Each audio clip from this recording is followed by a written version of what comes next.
والله يدعو إلى دار السلام ويهدي من يشاء إلى صراط مستقيم.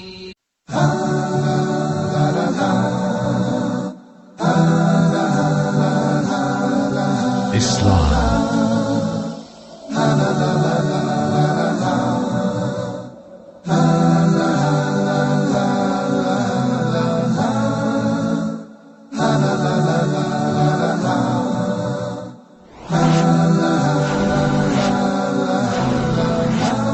Islam 101. Bismillah wassalatu wassalamu ala rasulillahi amma ba'd. Welcome to another version and another new program of Islam 101. In today's program, inshallah, we're going to deal with a number of etiquettes that Al-Islam commands and encourages each and every Muslim man and woman to exemplify and to make him a part of their repertoire of who they are as Muslims. And we know that the Prophet ﷺ, one of the many reasons why Allah sent him, as he said in an authentic hadith, "Verily I have been sent to perfect the character." I have been sent to mankind in order to help mankind and to teach mankind the means and the ways of perfecting one's character. And Allah described the Prophet ﷺ in a number of ayahs of the Quran, in a number of verses of the Quran. And one of those verses he told him, وَإِنَّكَ لَعَلَى خُلُقٍ عَظِيمٍ. Verily you, Ya Muhammad, you are on a high level of character. Your character is on a high level and exalted. When the people look at you, they see in you an example of virtue and righteousness. So what we want to do today, inshallah, is we want to discuss briefly a number of very important characteristics of the Muslim. The first characteristic that we want to deal with, inshallah, is the characteristic of the amana. Taking care of the amana, or the trust that has been left with you. As we mentioned in one of our previous episodes, when Rasulullah sallallahu alaihi wasallam was about to embark upon his migration from the city of Mecca where he was born to go to Al-Medina, he left behind Ali ibn Abi Talib so that Ali would distribute to the people the property that was left in the possession of Rasulullah sallallahu alaihi wasallam. And even before Prophet Muhammad was even designated and given prophethood by Allah, he was known in his environment and in his community as Muhammad al-Amin, Muhammad the trustful one. The one who, if you left the trust with him, the amana, he was going to take care of it. If you left with Rasulullah sallallahu alaihi wasallam 1,000 pounds, and they were all in 50-pound denominations, when you came back to get your 1,000 pounds, he would give you those 1,000 pounds the same way that you gave it to him. He wouldn't use it and then return back to you 1,000 pounds in tens or ones. He would hold your property and he would give it to you the way that you actually gave it to him. This is the religion of Al-Islam. And counter to that, and opposite of that, is what we find many of the people, whether they're Muslims or not, what they do today. In that they don't take care of the amana, or the trust. The Prophet told us, sallallahu alaihi wasallam, ayatul munafiq thalatha. The signs of a hypocrite. And the hypocrite is that individual who, he believes one thing in the inside, but on the outside he says another thing. He says that he's a Muslim, but really on the inside, he has no connection to Al-Islam. He'll say with his tongue that he's interested in Al-Islam, but on the inside, he knows he's not interested in Al-Islam, for an example. That is nifaq, or hypocrisy. So the sign of the hypocrite is 3. One of the signs is, when he speaks, he lies. He doesn't tell the truth. Whenever he speaks, he's lying. Number 2 is, whenever he makes a promise, he breaks his promise. And number 3, and this is the point, if he is entrusted with something, he breaks his trust. If he is given something as a trust, take care of this for me until I come back, he'll break his trust. This is counterproductive, and it's against the religion of Al-Islam. Allah has commanded in the Quran when he said, Ya ayyuhalladhina amanu, la takhunu Allah wa rasul, wa takhunu amanatikum wa antum ta'lamun. O you who believe, Do not prove to be untrustworthy. Do not break your trust as it relates to Allah and as it relates to the Messenger of Allah. Do not be untrustworthy, and you know what you're doing. This is from the major sins in Islam, and it is a characteristic that is not acceptable by any stretch of the imagination for a Muslim to actually practice. There are different kinds of trust in the religion of Islam. The trust that normally comes to a person's mind is when someone takes something and he leaves it with you, some money, and he says, here, take care of this for me. And that is no doubt a trust. But part of the trust in Islam, part of the amana in Islam as well, is the jobs that we have, the jobs that we actually have. Part of the amana is to show up for work on time. And the money that we take for the job that we do, we have to take care of the amana of actually fulfilling the contract of the job. Not being of the people who are always trying to steal minutes here, steal minutes there. But actually what we're trying to do is, even though the people are not seeing us, we know that we had a contract with the people, so we're going to give them what they paid for, what we all agreed upon from both sides. That is an amana. From the greatest amanas, from the greatest trusts, is what is known as the amanatul ilmiya, the trust of scholastics, the trust that is connected to scholastics in education. For an example, in the religion of Islam, a person wants to talk about the religion of Islam, or even he wants to write a thesis, or he wants to write a book.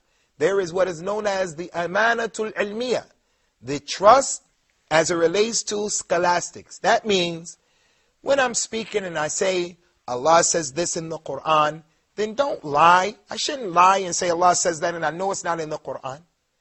Allah's Prophet said this in the authentic hadith and I know he didn't say it. I'll claim that this hadith is authentic and it's in Bukhari and Muslim when in fact I know it's a fabricated hadith. But I'm just telling the people Bukhari and Muslim in order to trick them so they'll accept it. That is one of the greatest forms of amana or trust in the religion. In the religion as well as in the secular world. As I mentioned, a person is studying and he wants to get his bachelor's degree, his master's degree, his PhD. So he has to write a thesis. So he goes on the internet and he cuts and pastes. He splices and he steals and he plagiarizes. He plagiarizes and he steals from other people's works. And he says that this is from me. This is against the amana. In Islam, if you're going to borrow from someone else's work, then you have to put in the footnotes, I received or I benefit from this book or that book. This is part of the amana as well in the religion of Islam. One of the greatest amanas that we have is in our religion as well is the amana of those people who we are responsible for. Our parents who are older than us and they are in need of us. It is an amana, a trust that Allah has put on our shoulder that we help our parents to reach the old age and their subsequent death, inshallah, in a way that is honorable. And vice versa. That works both ways. The parents also have been given an amana in the children that they have. And part of the amana, the trust that you've been given, that has been entrusted to you by Allah concerning the children, is that you should educate your child. You should not abuse your child. You should do everything that you can possibly do in order to raise the child that's going to be a productive child in the society. So this is from the religion of Islam as it relates to the issue of the amana, that we take care of each other. We take care of our children and vice versa. The children also take care of their parents. As it relates to the amana, the last aspect of the amana that I want to deal with in this particular subject is one of the most important issues concerning the amana.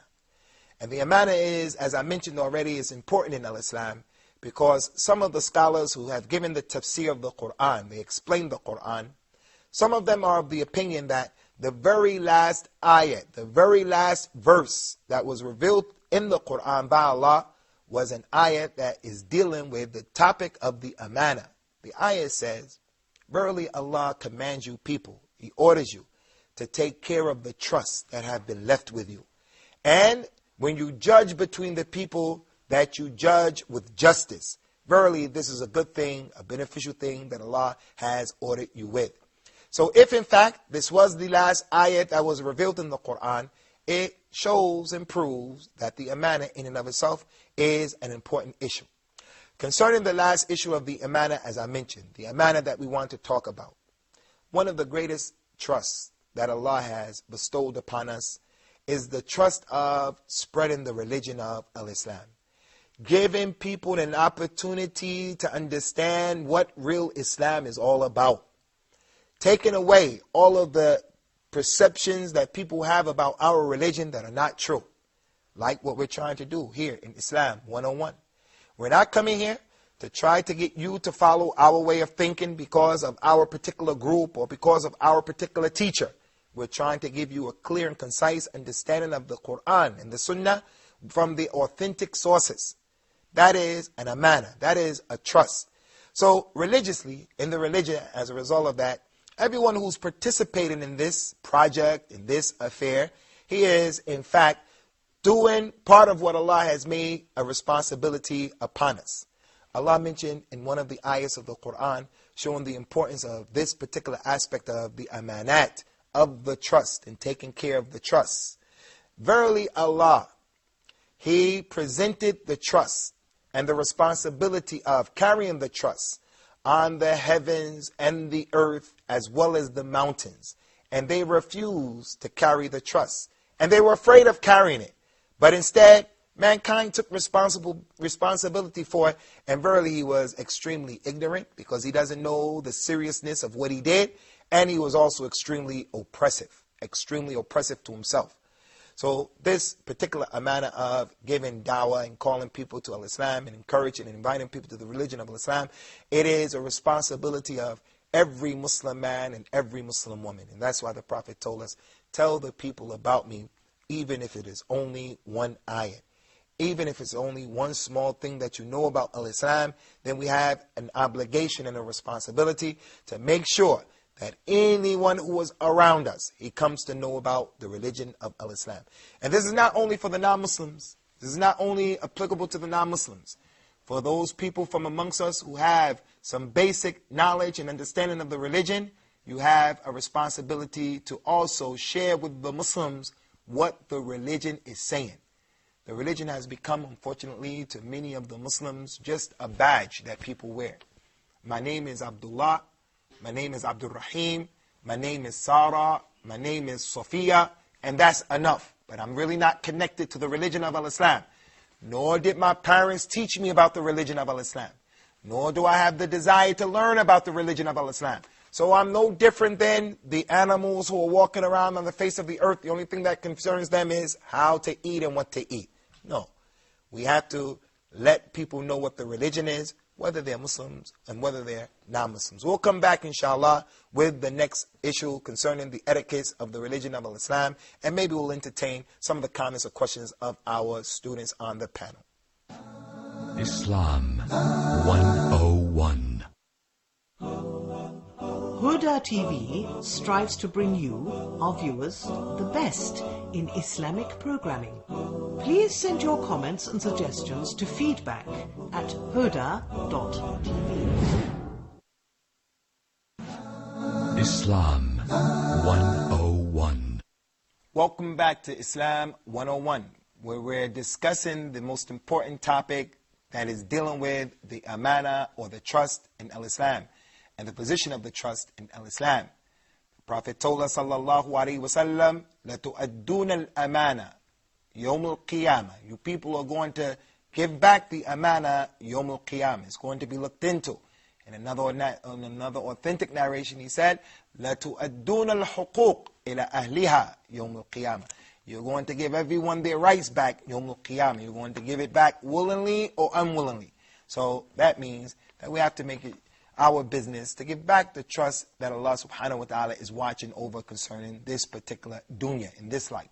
We're going to open the door for the discussion and the questions of the students. So if you brothers have anything, feel free. Akhi, Usamah. Yes, Sheikh. Dear Sheikh, you said in the first segment, it is obligatory upon Muslims to call for Allah. It is a part of the trust. If I'm a new Muslim and I don't know a lot about Islam, do you think it is still obligatory upon me to call for Islam or what? That's an excellent question, Akhi Usamah. Concerning this particular issue, if a person does not know about Al-Islam and he doesn't have knowledge of the religion, Allah does not burden him beyond his ability. If he doesn't have the ability to do something, he shouldn't do it. But everyone knows something. So you have to call based upon what you know. The ayat of the Quran is clear. قُلْ هَذِهِ سَبِيلِي أَدْعُو إِلَى اللَّهِ عَلَى بَصِيرًا أَنَا وَمَنِ اتَّبَعَنِي. He said to Rasulullah, say, this is my way, this is my religion. I invite people to Allah with knowledge, with clear evidence. I invite them as well as those who follow me should invite with knowledge. So if the Muslim doesn't know much about the religion, he refrains from talking about what he doesn't know. And as we mentioned in the earlier segment, the ayah of the Quran, in which the heavens and the earth, they refuse to carry the amana. And the mountains refuse to carry the amana because of the seriousness and the severity of the issue. They didn't feel that they were qualified to do so. So if that's the case with the heavens and the earth and the mountains, and it's a bigger creation than us, then what about one of us? So no one is responsible for giving dawah or calling to that which he doesn't know and that which he doesn't understand. Even he is not experienced it? Even if he doesn't have experience, obviously, if the person doesn't have experience, he's still going to give dawah, and he's going to encourage people, invite them according to his ability. He doesn't have to do what he doesn't know or what he doesn't have the ability to do. So just everyone has to give dawah according to his ability, his or her ability. Have a question? Yeah, I want to ask you, for example, if a person was given a trust and something occurred to that trust not upon his will, what should he do? If a person was left with a trust and something happened to the trust and it was not his fault, he did everything to take care of the trust and it was not his fault, what is to be done? He's still responsible for the trust, because once you take the trust, you accept the mas'uliyah of the trust, the responsibility of the trust. So he either has to replace it or he has to seek the forgiveness or the afu and the pardon of the person who gave him the trust. But he is responsible for that trust unless he made it clear prior to getting the trust that if something happens, I'm not responsible. But the one who takes the trust is responsible for it. Ushur. If I want to travel, I leave my daughter with my cousin. If he didn't care with her, if she should go to make accident, this is also his amana. If you leave, for an example, in this case, someone leaves a loved one, a relative, his daughter, his child, with the trust or in the trust of another person. And then there's an accident and something happens to that individual, that baby, the daughter, the son. The one who took responsibility of the trust, is he responsible for what happened? It would depend on what went on. If he was negligent because he let the girl or the baby out of the house and he wasn't paying attention to him, then yes, they're responsible. If he's driving in a reckless way and he crashes, la samahullah, and something happens to the child, then he's responsible in that particular case.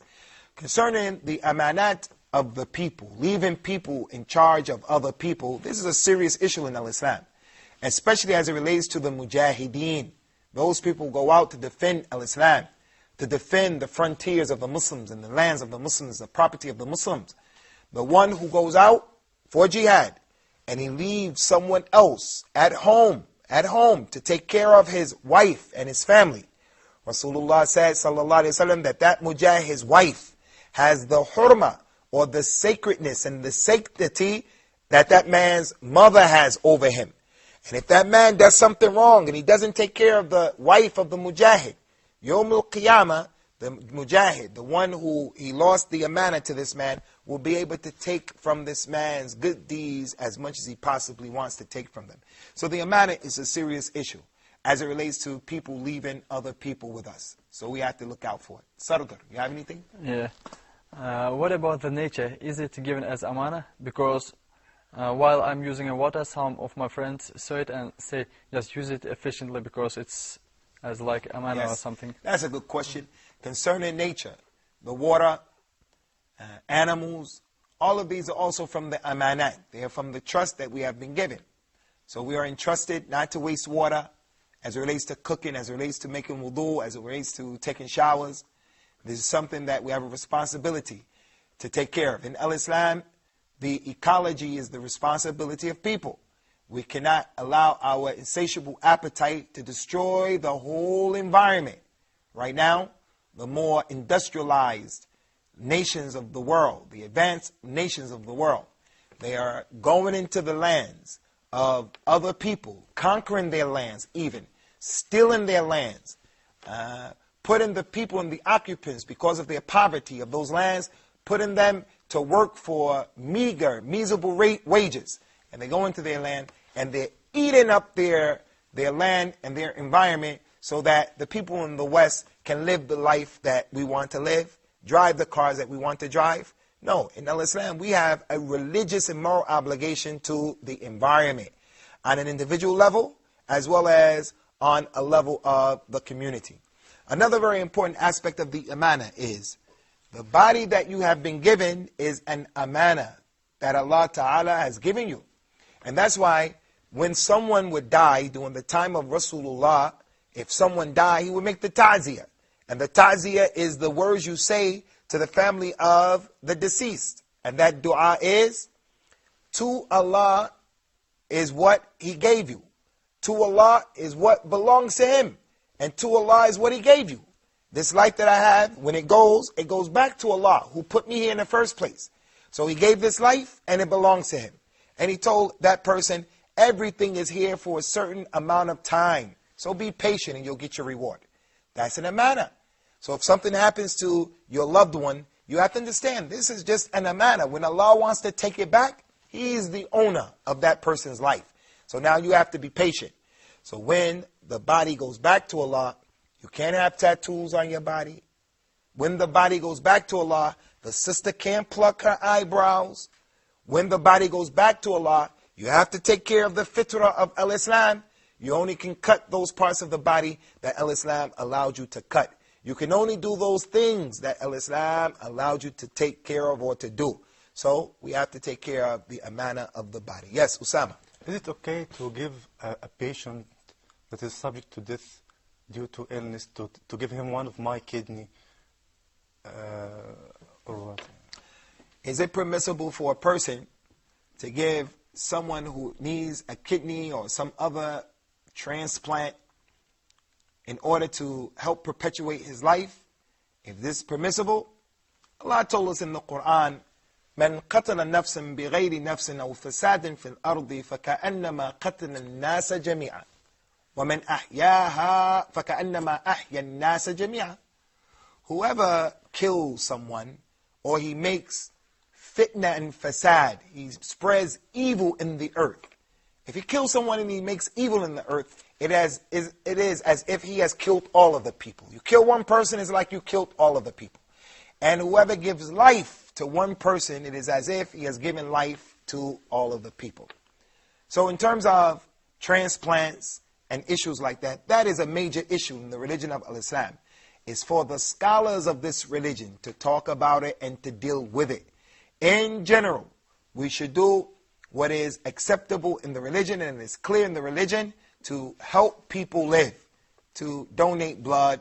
If you know that your blood is not contaminated and a person needs a blood transfusion, this is permissible. But the bigger issues like kidney transplants, liver transplants, and other than that, I'm going to slow down and I'm going to back up because this is an issue that's from the major issues that the scholars of Al-Islam should deal with. But in general, if a person can help another person to live, then we have a moral obligation and a religious obligation to do that particular thing. Sorry, Sheikh, I have more question. Tfaddal, be my guest. Yeah. If a man gave me a trust, for example, money, and I'm in a dire need for such money, is it Islamic to use such money without telling him, am I being dishonest? It's not permissible to use that money without making the istidaan or getting the permission from that particular individual. Unless you know for surety that it's not going to be a problem. Because the person who gave you the amana or the trust was someone who was so close to you, and your relationship with them is one that dictates and necessitates that if you were to do something like that, you know beforehand it's not going to be a problem. Your wife, you leave the amana with her. She's taking care of the amana, but she needs the money and you're not there. And something prevents her from asking you about what to do or what not to do. But she knows if she uses it and you come to know about it, you won't have a problem. Then, in this case, it's permissible. But normally, the amana is not your property. The trust is not your property. It is just that. It is a trust, and you should take care of it. You should try to guard it with the power that Allah has given you. Guard it to your best ability and not to use it. As I mentioned earlier in the first segment, if a person left the Prophet ﷺ with any type of an amana, he would give that amana back in the same way that it was given to him, without touching it in any shape, form, or fashion. You guys have any other questions concerning the amana? If our body is considered as amana, what do Islam says about plastic operations, about changing our face or some implants? Good question, Akhi Nick. Since our bodies are considered to be trust given to us by Allah, what is the ruling of the plastic surgery that we find many men and women taking part in today, where they get breast implants, where they get lip implants, where they get liposuction? What's the permissibility of that? If a person has been burnt and disfigured, then plastic surgery and these issues are permissible. If it is something that has happened to his body and he needs some plastic surgery to enhance his appearance, it's permissible.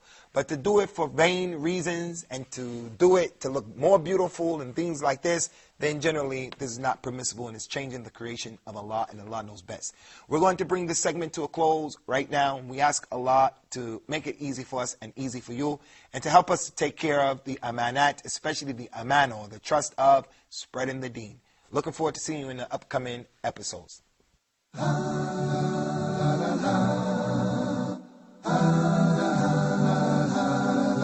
Islam.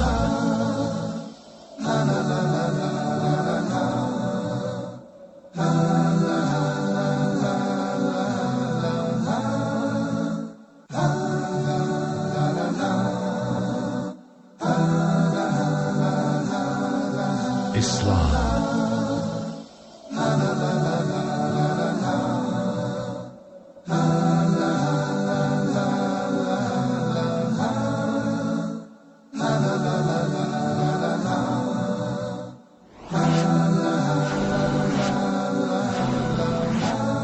Islam.